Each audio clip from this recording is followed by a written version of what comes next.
Hello, everybody, and welcome to Split Decisions. This is our new show, which has some elements of what we were doing in the previous week with a slightly different twist coming towards the end. We're going to start by looking back at everything we saw over the past week, and then both of us are going to make some bold statements. The fact is, though, it's up to the other person to choose whether they argue for that statement, and then the person who made the point in the first place then has to argue the opposite. So it's going to make things a little bit more interesting and almost create a discussion around what's coming up over next week and what's coming up in the future. So, Mitch, you looking forward to it? You ready to lose? I'm looking forward to it, man. I think we're gonna have some fun opinions thrown out there, and you know what? Hmm. Maybe I will lose, Tom. I'm okay with that. I'm comfortable. How would you feel if you lost, though? That's what I want you to think about. I'd be devastated. That's why I've only ever played a show match against you once, and I will never do it again because I took the dub, and you're not going to be able to hold it over my head like you did to Dinko for the rest of his life. Like, it's still the most brutal thing I've ever 16-4, seen. man. 16-4. I mean, you didn't see the game, Tom. That was much more brutal. I'm telling you, it was hard to watch, and that's why Dinko's never watched it back. Maybe someday he'll get the courage, but you got to learn from your mistakes. I watched it back many times, Tom. There were a couple kills I could have gotten that I Mm. didn't.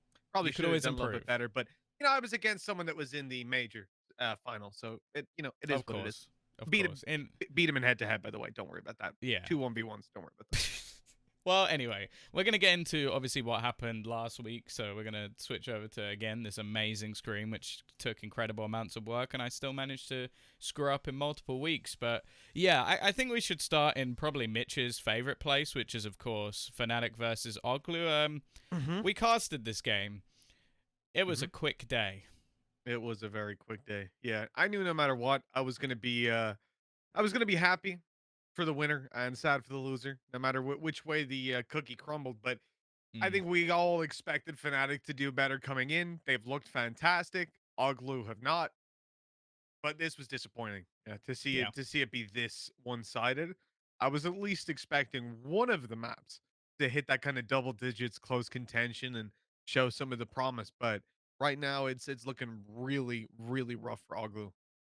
Yeah, I think back-to-back defeats in this manner as well is not a good sign. And I think the main worry for me is, like, at least in the FPX game, I think we saw, like, Alfire have an incredible performance. They had to throw out some, like, fairly decent strategies to actually win that game, and they lost a map. In this game, I don't think they did anything special. I think Durka was just almost raw entrying a lot of the sites. Like, in terms of both maps, it was utterly dominant. Like, it was single rounds coming through every time it was won. And then on Icebox, I don't even really. I'll be honest with you. I almost want to move on to the next match because there was nothing on Icebox. I can't think of a single thing I enjoyed about that map for Oglu. It was just them getting bullied for 13 rounds straight. Yeah, I think this very much is just scrap it and move to the next. It was a decisive victory, let's say. Now, moving into the other group, again, I think this was another match that we actually covered. Liquid BBL. Now, this one was actually pretty interesting, especially that map 1. Insanely close, a flying start for Liquid. Like, we saw 5-0, and in our heads, both of us just went, oh God, it's over. Oh God, please, no, Mm-hmm. we can't have two awful games back. And then, yeah, Kushner aced. I think that was the first round that they actually won, and that was where they actually really came into that Yeah, map. yeah, 100%. Seeing them bounce back like that, fantastic. BBL coming into it. Uh, they've always been for me like the Turkish teams. They don't qualify all the way. They don't make that full push, and I felt like this was BBL looking okay coming into the season, and then deflating when we were at that 5-0. I could see the Mm, storyline unfolding, but yeah, thank God they made that a super close series, and actually, especially the fracture going into the OT the way it did. I'm gonna look at this sorry, and then the fact that they follow up, it's not just like a pocket pick, a surprise. Like yeah. they follow up with a pretty close, all things considered, split. Um, that sort of puts me in the territory where I'm like, oh shit, BBL actually do have a pretty good shot at taking down some of the bigger names now because they've shown against Liquid, who are unquestionably on form right now, that Yeah. they can definitely tango with these guys Well, yeah, if anything, I feel like they should have won. Like, there was multiple, like, for weird sure. 3v5s. Like, in one of the OT rounds, that was what happened. Like, I think it was two players pushed into, like, it was either a 3 or 4 man stack on A, and somehow every kill went Liquid's way, and I was like, nah, but that's no, but how? They've had to Yeah. drop down off of the little boosted spot off of Dish and manage to get kills from that. Made no sense. And it happened a few times to Soulcast as well. Like I honestly think that Soulcast's Astra might, well, it's bold, especially with how good his Sky was, but it might actually be the best agent we've seen him on. Like, I was really, really impressed. Like, I think a lot of the rounds they were able to take on the attack side involved like his Cosmic Divide coming up and then being able to take it. Because one of the things they struggled with was just getting that spike down in a lot of the rounds. And when they did, it seemed like it actually worked out for them. But also his lurks. Like, being an Astra, getting a 2k entry after you're in I think, again, another 3v5, that's huge from him, and that shouldn't really be needed. I think that was one of the things that worried me. Also, the fact that I think Scream went 11-0 and then just disappeared off the face of the earth for the majority of the map. Yeah. Yeah, he did. I remember we were commenting on just how he was lights out and how do you beat a team when Scream's like looking like this. And Yeah, well, Turco showed us the boys Pora map 2 actually really stepped it up. I remember mm, commenting on how he'd been pretty much missing the entirety of VCT so far. How I felt like I hadn't said Pora's name nearly as much as I had in previous seasons. Obviously, with the for role sure. switch, we explained on the broadcast how that can be different, but we saw him step back up. We saw him still show that he's got that fire, but unfortunately still in a map loss. All things considered, though, great sign for BBL moving forward. I think that there's very few teams that can prepare you to play against a Liquid. I mean, even when you look at their comp, you look at Solka still shoehorning an Astra, but the way that they're approaching it, you have so much to combo with that Astra, playing with Yeah, a Breach, with a Raze, even with an Omen at times. That paranoia, we can see it used up with a Gravwell behind or a stun on point to just slow them down completely. You can't see, you can't hear, you can't move. What the hell are you gonna do? Um, so I think Liquid's ability to pivot in the moment and the utility that they have that allows them to, well, be very fluid, if you will, and cover up a lot of the gaps that they have left. They can instantly move back in and seal them up, pop in their nades, pop in the util to retake that space. And then duel off the back of it. That's the key thing, is that like yeah. you're giving them the ability to initiate and the ability to pivot on a team that's already, when you look at that lineup, so flexible. It's a scary thing. Yeah, and again, other than obviously in the second map where we saw Navera actually steal a 6k, that looked like a pretty decent performance. I still think the jury's still out on Liquid just until they play what I would consider the top two teams in the group, but I guess the rest of the group wasn't necessarily clean. In fact, let's go from that to actually pivot towards Guild versus Big, because this was kind of a weird one for me, because Big's first week was utterly atrocious. Like they kind of got just battered out of the server, and I was like, okay, well, moving on. This team hasn't really come together. I think that there's too many moving parts for them to actually fix everything all at once. And then they came into this game, and I was like, oh, this is weirdly close. Like you look, map 1 is still like, I just want you to look at these stats, Mitch. Ignore the score for a second. Look at the stats and tell me how in the fuck this was a close game. Because, like, everyone is green Yeah. on one side with Coldamenta plus 18, and the rounds were 3 difference. It was, I think Big won the first half with nobody positive. Do you know how? Wait, actually, I can check. Yeah, Yeah, that is no true. one is positive. How does that happen? They won more rounds on the first half with less kills. It's just the most bemusing thing in the world. And a lot of it came down to just saving it. Obviously, as you can see, the amount of times the spike went off. But it was one of the weirdest fucking series I've ever watched. And I guess So it was bizarre. close. Yeah, yeah. Close in a different way, a very different way than you Yeah. expect, but yeah, a close game still. And you gotta give them credit for that. That means there's a reality where, let's say Big come in defensive side and they pick up the pistol. Yeah. They could have 2-0'd Guild. They could have. Yeah, especially with this Musashi. Mhm. I will say that the one thing that does make me just that little bit sad is why, like, okay, so Musashi, map 1, he was okay. Obnox, rough. Map 2, Musashi is by far the best player in the entire game. Let me show it to you even better. Then he goes Go back. Scroll up and hit performance, and then go Okay. icebox and look at Musashi. Right, just look at the fucking color difference when you flick to fracture of this guy. Oh dear. So it'll stay in the set. Look at that, an ace, an ace of 4K, a 3K, five 2Ks, an icebox, a 2K and a 3K. I mean, it's not bad. Yeah. It's not And then the bad. same the same on Haven as well. Like I feel like because we've watched this guy for a while, a lot of the time he switched agents around, but a lot of the time he was more in the category of someone like Twiston. Like and Hmm. that's been the problem with this team because I'm pretty sure Obnox was as well. And I think Aslan was as well. And even Lucko was playing a duelist Hmm. at points. I would say that Hmm. in my mind, he never came into this roster going in as a duelist because of how many other agents he could play. And I get that they're trying to switch things up right now. The problem I have is that if someone is far and above playing better on an agent, like, yeah, okay, it's one map, it's one time, but that's the only map they've won. So Hmm. it comes a point where I'm just like, okay, is Obnox having enough impact on a chamber comparatively to Musashi? No. Now, does that mean that okay, they have to switch a lot of comps around? Maybe, but I think at this point, when you're already 0-2 in the season, those are changes that you have to make in order to basically save yourself from just being straight up eliminated. And on the other side of things, this was reminding me more or reminiscing of Guild late last season. Like early season, best team in the league. I don't even think that was really questionable. Like Meg Hmm. had a few slip ups. We weren't sure about Fnatic at times.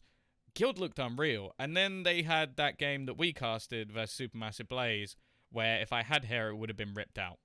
Yeah, I'm surprised I walked out with any. It was a tough one to watch for sure. I just on that big guild game, I'll say that when you look at a team like Ascend, someone like Starzo, right? Dude can play Jet.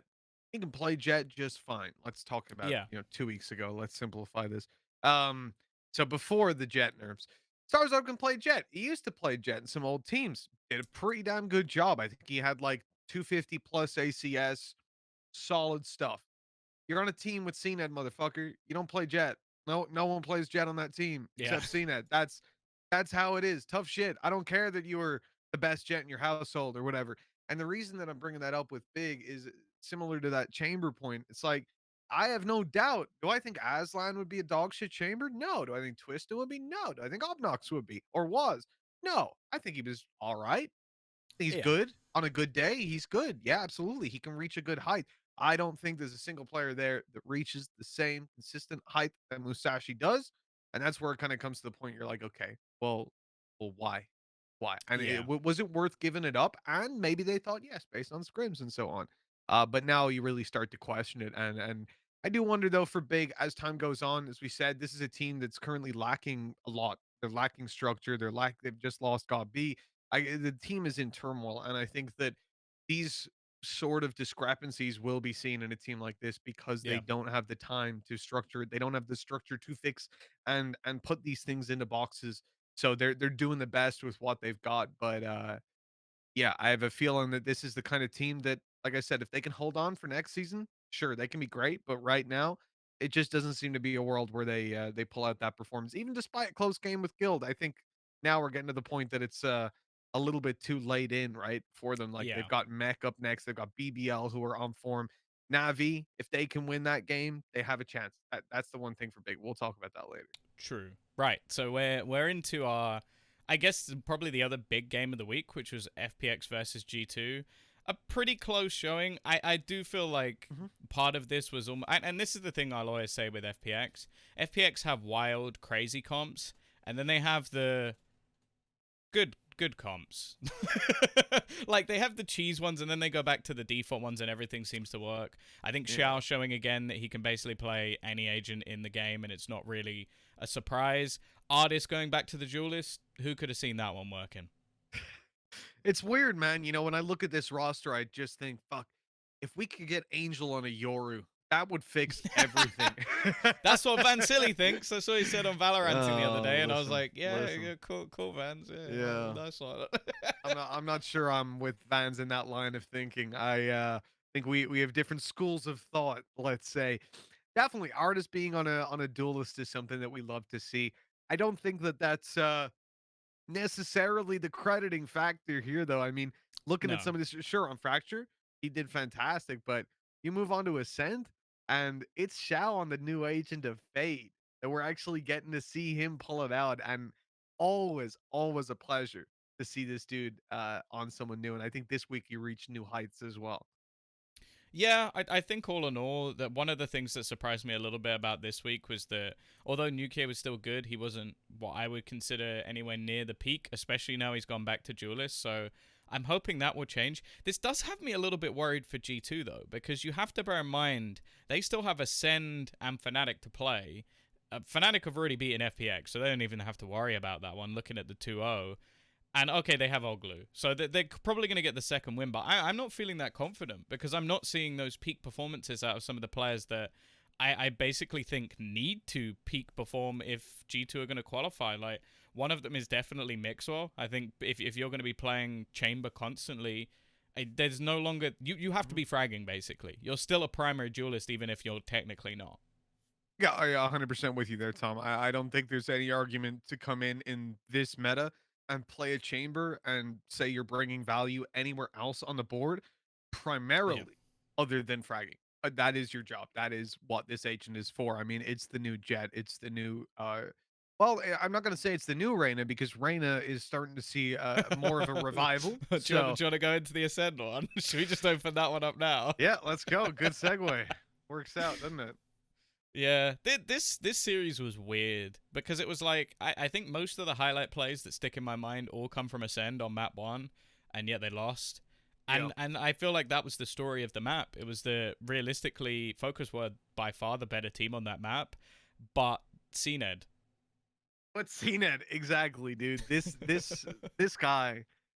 guy, he came down to a hair's width of hitting a Of shot my that hair would have won your hair. It would have won the best clutch in ever. Valorant history, Yes. guaranteed, and probably the best one we see for another year or two. A sheriff, a 1v5. I know on the show Uber was comparing it to like the happy moment, and it really was. Like it almost Yeah. was another one of those. It could have been fucking monumental, but a blast pack on the floor, a slight bit of inaccuracy, one missed Spectre shot. And a God. bullshit res. Yeah, yeah, a res, a wall that had broken in just the wrong spot. I mean, not much more could have went wrong. He No. walled his teammate's body so he couldn't res them theirs. Jeez, there's just so many unlucky facets to that. But yeah, I think that my jaw was on the floor after this because I could sit back. I couldn't envision a reality where we're sitting on bind and it's a close game and I say, "Oh, well, you know what? Focus did win both pistols." Going in that series, you tell me, "Well, Focus are going to win both pistols on bind. Is it going to be close?" And I'm still like, "I don't know. Ascend might 13-7 them. You know, they might fuck them up even though they get the Yeah. pistols. It's the buy rounds I'm worried about." Well, I shouldn't have been. It was unbelievable seeing these guys just dominate. Obviously, the good start in the defense helped them and it would have been a different game entirely had they not have gotten the 4-1 lead. But that didn't much matter when it came to the attack side. Yeah, that's the thing, and that's the well, just realizing that okay, like it was a very very good game coming out from Focus, but we then go into the last two maps, and this is the problem. Like, I think they have some incredibly good players. I think over time they're going to be either they're going to get picked apart, unfortunately, when the league process comes in, or they're going to get bought as a squad. I'm leaning towards the first option, unfortunately. That's just how the game goes, but they just couldn't compete versus the sheer firepower of Ascend, which does make me think going into some of the later matches, like for example this week with Fnatic versus Ascend, that maybe Ascend don't win that because like if you're they were heavily reliant on just Starzo and CNED going absolutely ham.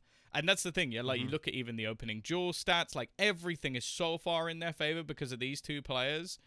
And in the first map, well, you see the difference. Like a bit of a rough start for both of them, really. It was only the pistol that was working out for CNET in the majority of the game. So great performance from Focus.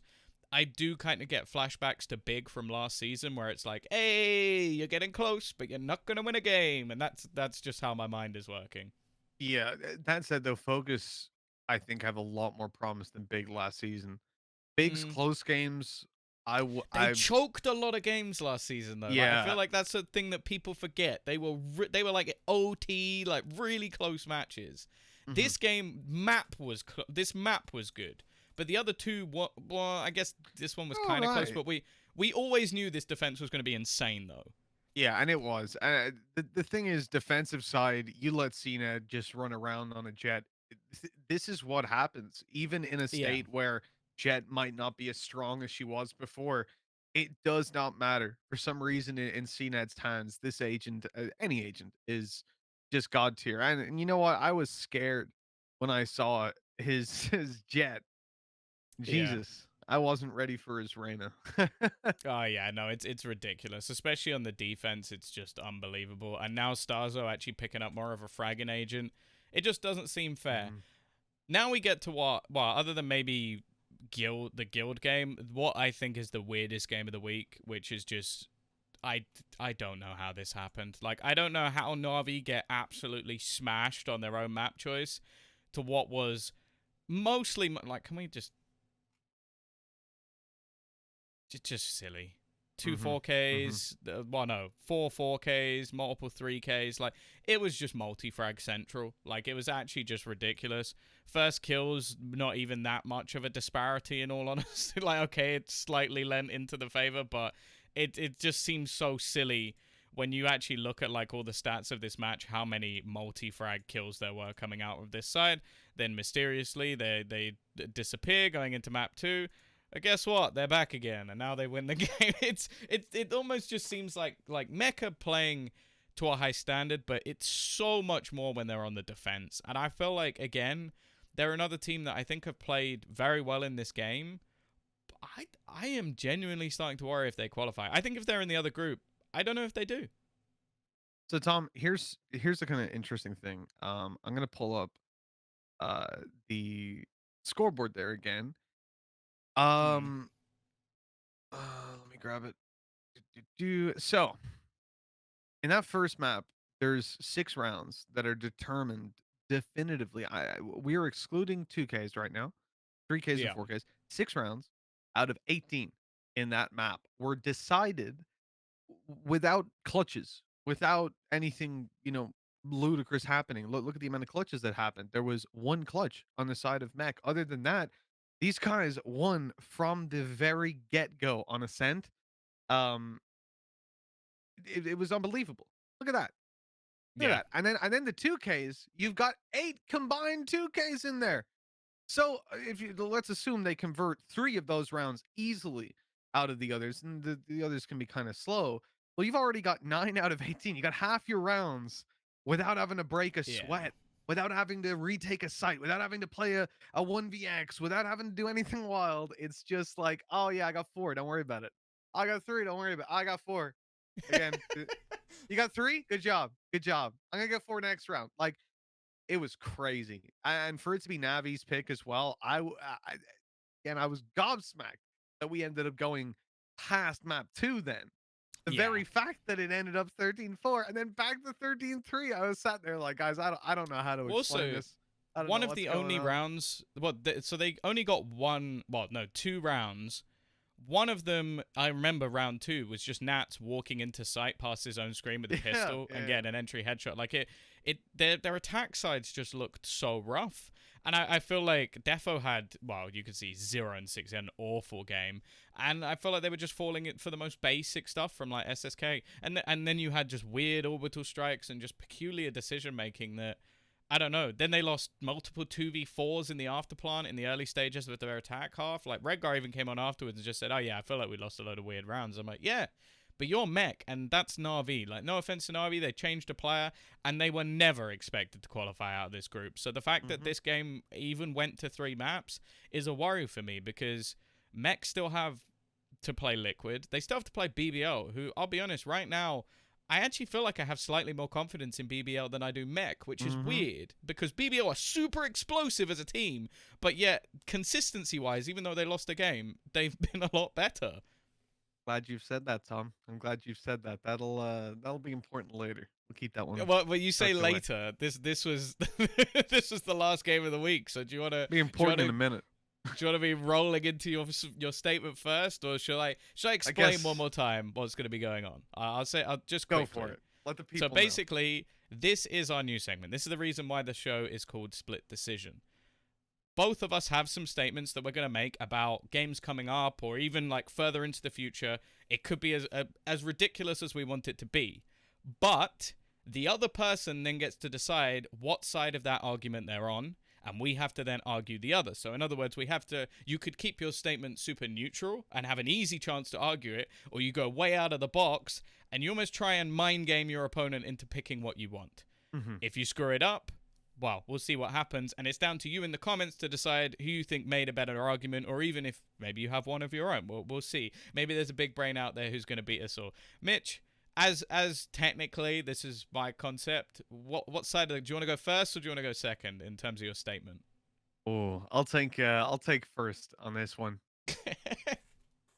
Lock it in. Okay. So here we go. My statement. You're gonna have to choose whether you agree or disagree, argue for or Okay. against. BBL are gonna qualify out of Group B. They're gonna make it through the playoffs. Oh. See, I think that you want to argue for it, and yet I don't think they will. So I'm gonna go against the fact that they're gonna make it out of the group, and that is Okay, I give I me think explain yeah. that. So firstly, I think that both Liquid and Guild are basically locked. Like they're both 2-0.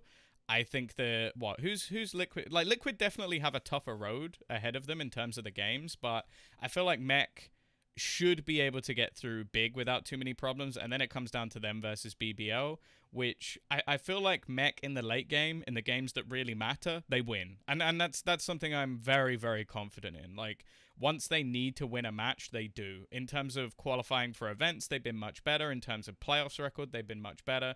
And BBL is still a new squad. So I personally believe that Mech will pull it out of the bag, but I can tell that there's a very, very good argument coming in the other direction.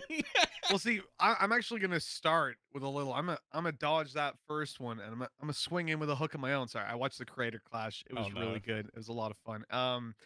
So I'm gonna say Mech. Well, it's not actually crunch time yet. Guild Okay. versus Liquid. If Guild win that game, then Liquid's only Hmm. chance I think is to beat Mech. They'll actually come down to a head to head. You got to look at Mech's next games. They got still to take on Big, which is an easy win. If they don't win that game, then we don't need to have this conversation anyways. True. And then Team Liquid is the crunch time. That's the late game. That's where they show up and say, "Hey, you know what? We're actually here to play." And that's where Liquid, if they lose to Guild, might end up going down and out. The other thing, uh, I look at BBL as a squad right now, and that series versus Liquid, you could look at it, breeze over it on paper 2-0. All right, well, not that Yeah. interesting. But the fact that it was so damn close, I could have been a 2-0 to BBL. There was a world. And for that very reason that they can make it competitive with a team like that, and we've just covered Navi versus Mech and how ridiculously weak Mech looked on that middle map, and we cannot see them be shaky like that against a team like Navi. That raises questions and questions around how Mech are going to perform and BBL on this level, plus the fact that you got to remember, now we know Champs is going to be in Istanbul. These guys are on it. They want to get those points. They want to earn as many as possible to get their spot in Istanbul in Turkey. I think it means so much to them, and they've already proven that the work they're putting in works. That I can definitely see them taking the important win that they have. And it's very key that they've got to beat Mech if this is going to happen. Hmm. They can lose to Guild and they should beat Big. As far as I can see, if that happens, they are through. So you are arguing that Mech won't make it through. I'm arguing that either Mech or Liquid won't make it through. That Okay, BBL will so manage to push Liquid, past them. I think that Liquid definitely could lose to Guild, but Mhm. then don't you surely you'd need Liquid to lose to Na'Vi. Because they're 2-0. Yes, so it would be Mech then.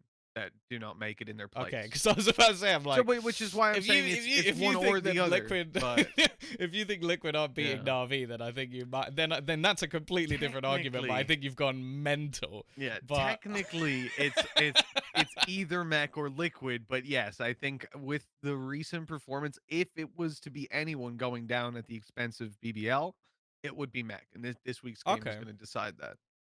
I don't agree, but I can see your point. Now I'm gonna see. Interestingly, one of mine actually also links to BBL, and Okay. I'm very very curious which side of the coin you're gonna take on this. Mm, okay. QutionerX right now is the Yes. best duelist in EMEA. In EMEA, Yes. oh, that's a big claim. The Yes. best duelist in all of EMEA is QutionerX. I can't agree with that. I can't agree with that.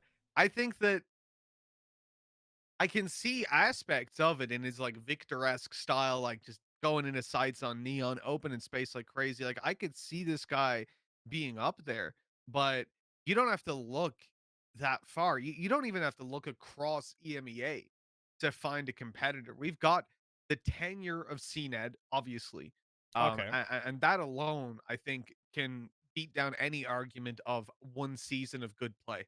One season of good play means nothing. Mm. Half a season at this point of good Yeah, but play that's why I is specified nothing right now. right now. And that's where the other Right argument comes in. now. Sure, I'll give it to you. Maybe CNET ain't been putting up the CNET numbers. Maybe Cutie's on that grind, but I don't think, never mind the best in the EMEA, Tom. I don't think he's the best in Turkey. My boy Alfier has got a fucking word with you after that Okay. one. Because this is the thing. I look at him and I think, is he worse than Cutie to the point that I think like Cutie is better, like the best? No, if anything, I would say Alfier is above. So for that alone, Tom, I'm gonna have to disagree.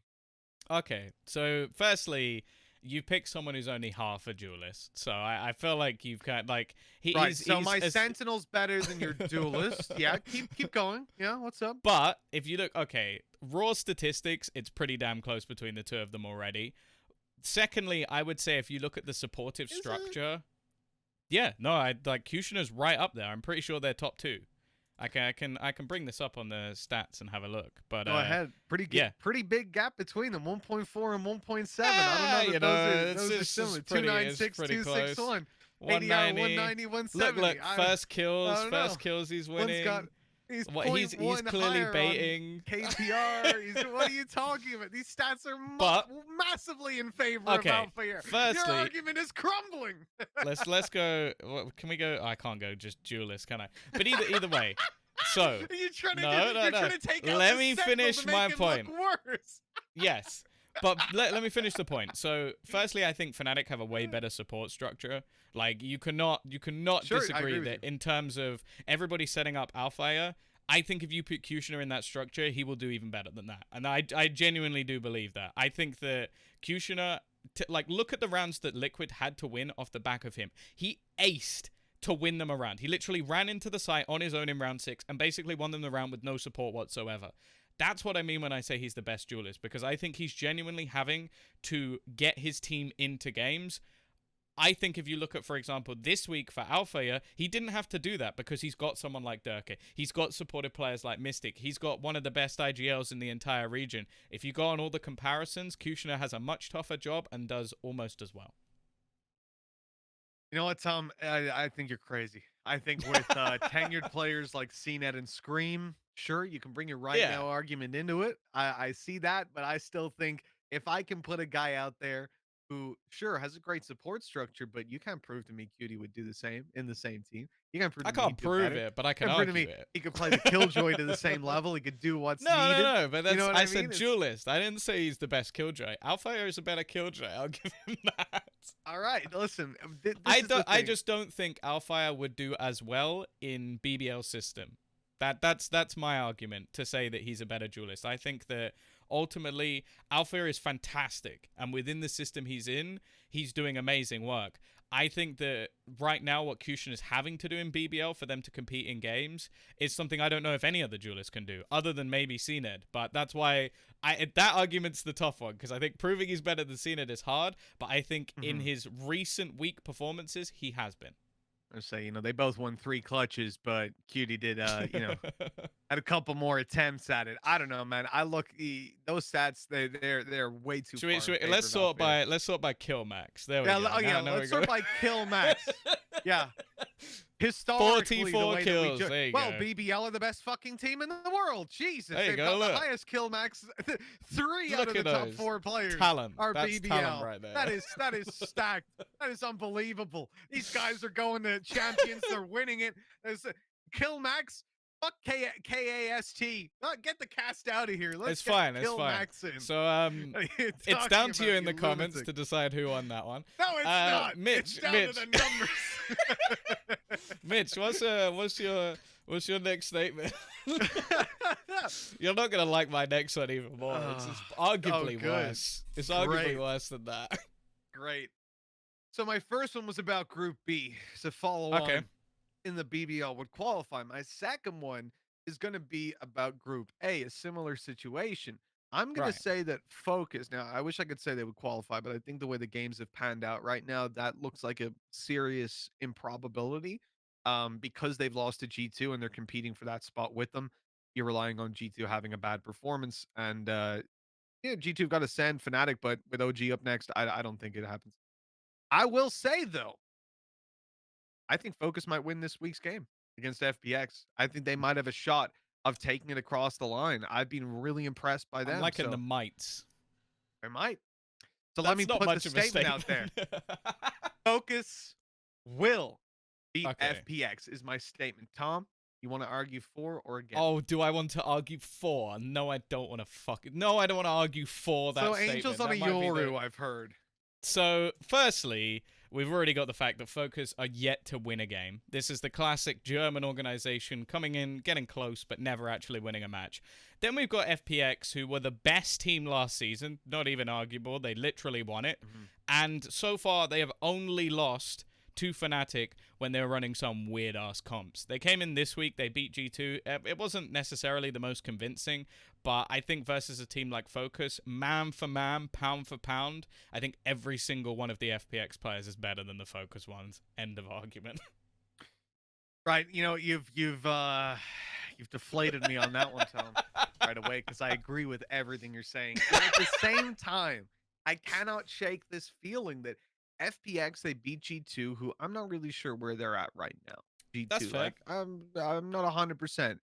Fnatic, that was a close game. That was a really, it went to 3 maps at least, close third map. I'll give them that. That was a good showing. I think there's a pretty good shot that FPX come in and 2-0 it. But if they come in with a little bit of weakness, if the same sort of warning signs that we've seen on some of those maps versus Fnatic come through again here, if they show that little bit of off form, I think Focus can take it across the line. All they need is FPX to come in on an off day. And that's been happening recently. At times, they've been shaky. It's definitely a Hail Mary, but I love what Focus have shown us so far. Focus. And for these guys to go completely unrewarded, it would break my heart. Even if they managed to just barely hold on, to have had such close games across the board so far. If they end up sitting 0-4 tied with OG at the end of the season to fight for that final game, it is going to hurt me to look at that, because Focus could easily already be in the green with some of the games they've had. Okay, well, I feel like I've settled my argument already, so I'm going to go on to my final boldest of all statements. Big will achieve more without God B. Oh. Well, I'm going to argue for this one. And the simple reason for that, Tom, I love God B. God B, I love you. Listen, I know the last Zest time... is currently just like... just having a fit in his chair, just like, no, what are they saying? I'm pretty sure the last time I spoke to Gabi, I might have called him old, and then thanks gave out to me. And yeah, that was a fun interview. I didn't say it in the interview, just to be clear. James was kind enough to bring up that I had said it. Wonderful. To Gabi in the interview. So yeah. I love Gabi, and I think he's fantastic. I think the fact that he's competing at such a high level this late on is absolutely incredible. But my boy Looker, nobody like him. Nobody like him in the world. I really think this guy playing in an all German team, it has been his dream to be able Yeah. to compete at the top level. I know within a German organization, an org like Big representing them and getting the possibility to push to the highest level, it's My huge. God. He's going to pull it across the line. He's going to do much better. I do think that Big have needed to rethink something. I would have loved to see Goppy stay on as a coach, though. That's the one thing. Like I can see that Yeah. in the game changes needed to be made. I can see that on the roster changes needed to be made, and the pieces that they've got now look objectively like they can fit pretty damn well together and be a very powerful team. But uh Mm, I don't know, man. The fragging power of we've mm, literally mentioned I'll give you Musashi, fragging Obnox, power. Twisted, Aslan. They've all been duelist looker, duelist IGL in the past, but it's figuring out how those pieces fit well together. I think that's where if God B was around for 2, 3 months of a transitional period, I could see this team already this season looking incredible. But without that and being left to put the pieces together yourself, I think it's going to take a while. Okay, so I honestly didn't expect you to go in this direction, but you have made my argument very, very easy. Mhm. Now, what Godby did for this team was take them from what I will say is the worst, probably the worst big organization, no pun intended, that we had basically seen.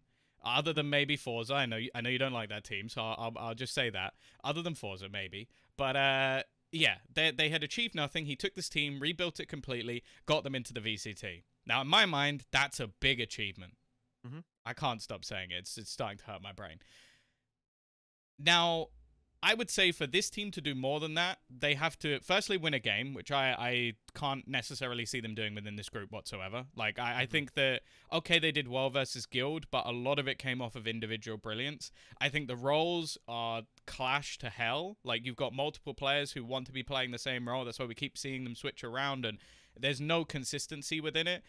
And my worry as well is that even if you look like a Navi who've been a little bit shaky, there have been moments in their matches where I'm like, okay, this looks like a solid team. Whereas with Big, it's disruption, or it's Twiston, or it's Musashi, or it's an individual player that is doing that. So for them to achieve more, I think they have to do more than Godby did, and I don't believe that they're going to be able to do that. The other thing as well is, do I think Big are going to have a spot in the league, whatever happens in the future?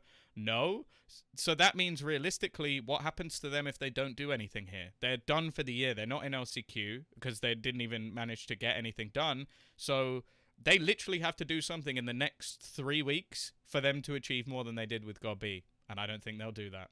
That's very true. Actually, I hadn't really given the sheer lack of runway a thought on that. Hmm. It's such a cutthroat scene, I isn't it? can't believe you chose that side of the argument. I'm Oh, Tom, genuinely I don't blown away.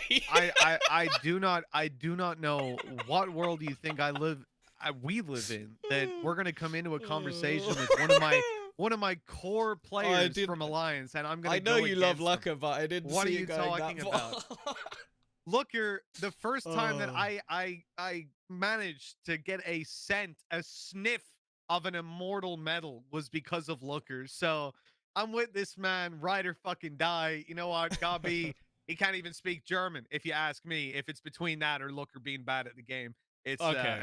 Gabi, he only speaks zero languages. But yeah, in all seriousness, obviously he's like one of the best IGLs of all time. One of the Yeah. I, really himself and funnily enough I'll say Hunden because what happened in CS, but I think himself and Hunden had such a good eye for up and coming talent and for Yes. being able to pick people out and make help them reach their full Mm. potential, which is why I say again I would have fucking loved to see him stick around for 2 months 3 months on this big roster. I think it could have helped a lot, but where they're at right now seems to be very old Valorant, like, it's like if who was it? Fucking Vitality back in the day, all these teams that went, "Oh, let's just pick up 5 really good duelists and what can go Yes. wrong there?" Throw It's them like, in, see where it "You're a goes. fucking idiot. That doesn't work." Like, and now Big are making the change of trying to be flexible. They're duelist players, I guess, coming in and saying like, "Hey, I can be super flexible. I can play whatever," which is Yeah. what I wanna see. That I commend them for that. but they haven't been able to make it work so Yeah, far. it works when it's an open qualifier and you have time. They Sure. don't have time, so it's rough. Well, those Exactly. either way, those are our four statements. Those are the split decisions that you have to try and decide upon within the comments. I'll be honest. I feel like there's a couple that we have both definitely lost, but we'll see. Maybe there's some massive Lucker fans out there who are also going to side with you on that one, and maybe some people Guten who Tag. don't like That's Doubtfire all or my German. Seeded who are going to choose to side with me. But either way, let us know what you think of the concept. Of course, it's a new show. It's something we're going to be working on. Let us know if there's anything you want us to argue on. And more importantly, let us know your sort of crazy predictions for the next couple of weeks. Either way, this has been episode 1, and hopefully, we'll see you next week.